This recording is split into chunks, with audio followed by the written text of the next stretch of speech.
Ramai isu Mualem menikah lagi, sosok Marlina Usman kini jadi sorotan.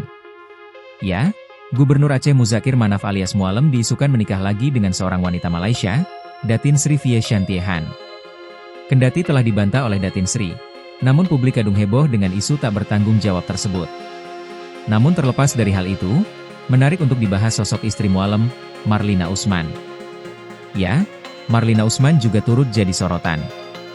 Lantas, siapa sebenarnya Marlina Usman?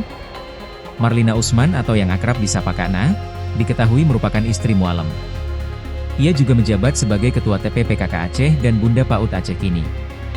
Mendampingi Mualem, Kak Na kerap terjun di berbagai kegiatan sosial. Bahkan saat Aceh diterpa musibah beberapa waktu lalu, Marlina Usman nampak aktif turun ke lapangan membagikan bantuan. Ia bersama Mualem nampak aktif meringankan beban warganya yang ditimpa musibah. Kehadirannya dinilai memberikan dukungan psikologis bagi korban bencana, di luar bantuan logistik yang disalurkan.